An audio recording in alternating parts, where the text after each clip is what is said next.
Welcome to Bible Journaling 66 and our study in the book of Daniel, chapter 3.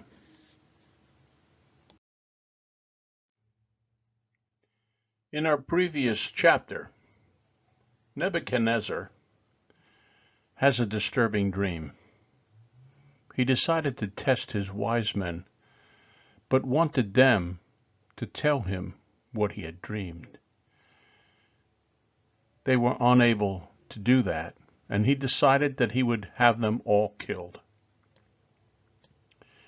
Daniel and his three friends asked for an opportunity to pray to God to show them the king's dream as well as the interpretation. He was told of 4 kingdoms, the first being his own, and the other 3 world empires that would follow his. It is interesting to note that this vision is a complete timeline of the future of human government up until the Lord's return. Nebuchadnezzar declares that the God of Daniel was truly a God of gods, and gave Daniel and his friends important positions in his kingdom. The events of this chapter are believed by most Bible scholars to have occurred about 23 years after chapter 2.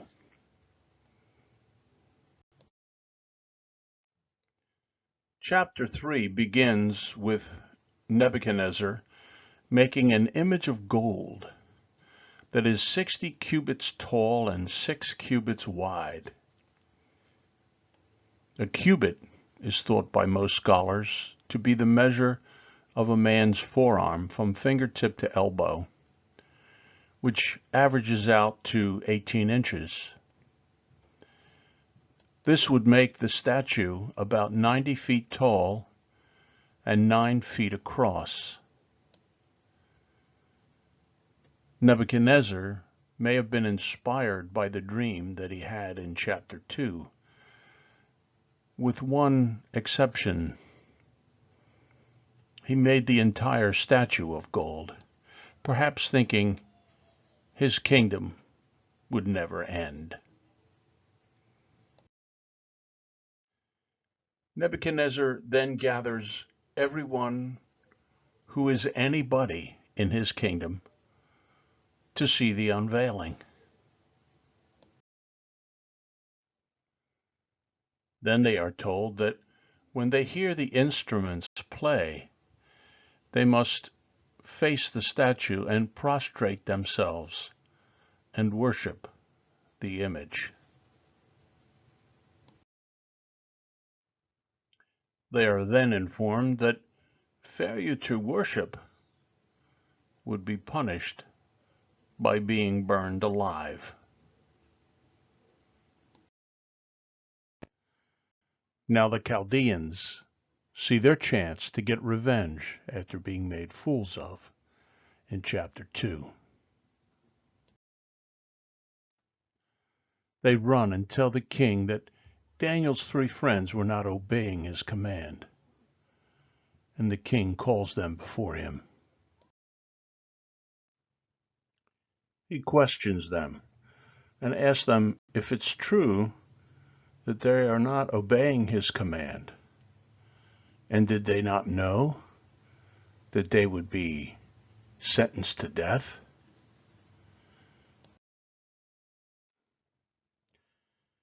Shadrach, Meshach, and Abednego stand before the king and tell him that they will not serve his gods, but theirs alone. You would have thought by this time the king would have been aware of how they feel. In the last chapter, Nebuchadnezzar declared that their God is the God of gods.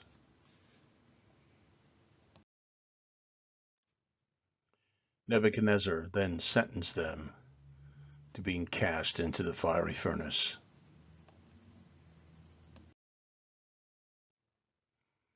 The king's men had made the furnace so incredibly hot that they perished as they cast Shadrach, Meshach, and Abednego into the fiery furnace, and the king saw them fall down.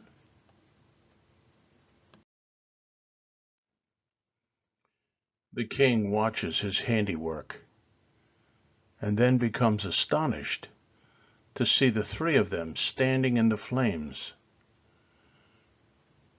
and there was a fourth man among them. And he called out to his people and said, "Did we not throw 3 men into the fiery furnace?" And they answered him and said, "Yes, O king." And then in verse 25 he says, "Lo, I see 4 men loose, walking in the midst of the fire, and they have no hurt. And the form of the fourth is like the Son of God." A truly incredible statement.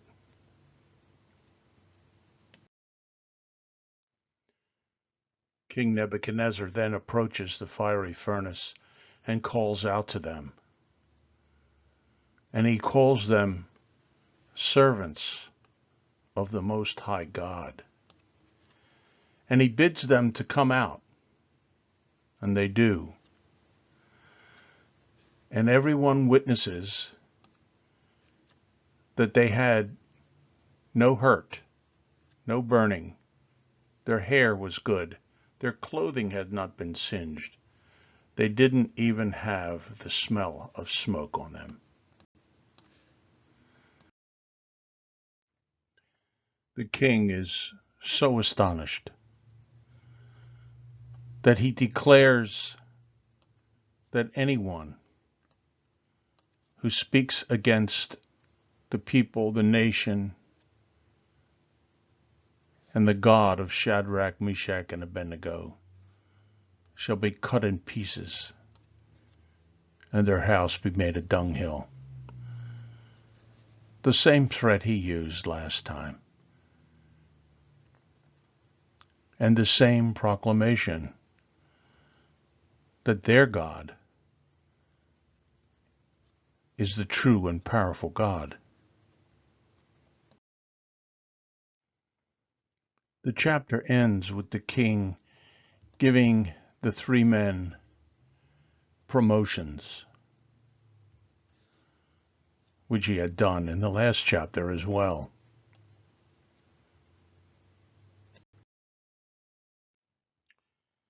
There are 2 elements of the Bible called type and antitype, together referred to as typology.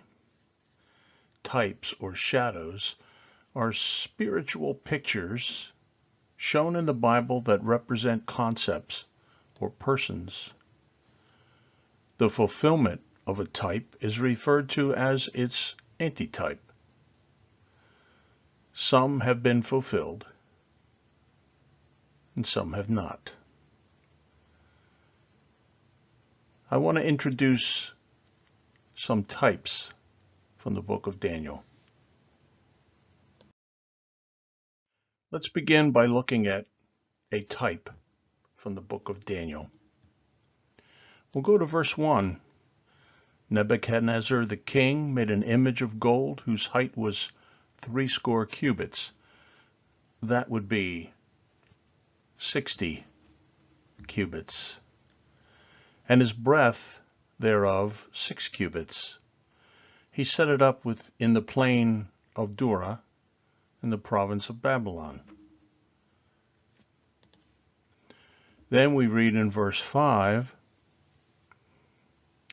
that what time ye hear the sound of the cornet, flute, harp, sackbut, psaltery, dulcimer, and all kinds of music, ye fall down and worship the golden image that Nebuchadnezzar the king had set up.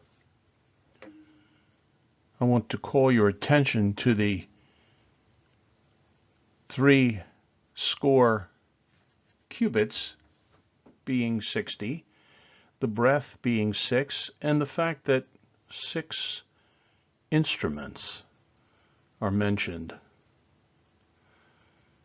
This brings us to the number of 666. Now let's fast forward to the end of human history, recorded in the book of Revelation. Chapter 13, verse 18 states, "Here is wisdom. Let the one who has understanding calculate the number of the beast, for it is the number of a man. His number is 666.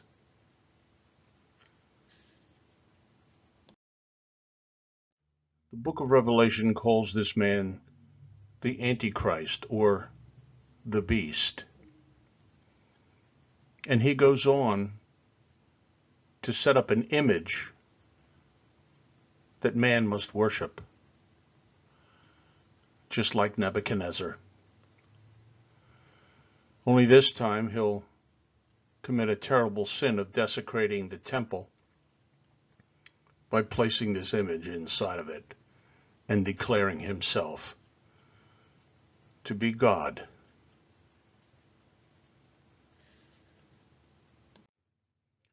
I believe the 3 friends of Daniel represent the remnant and their miraculous preservation during the Great Tribulation, otherwise known as the time of Jacob's trouble.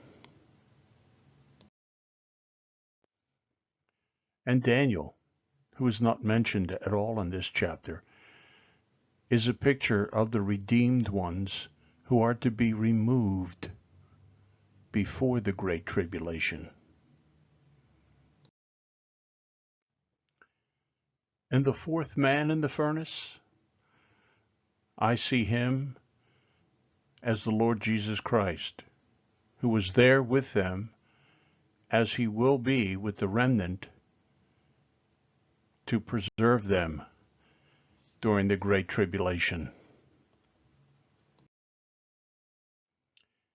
Finally, Nebuchadnezzar, after seeing all this, still does not bow to God, but simply speaks of him as their God.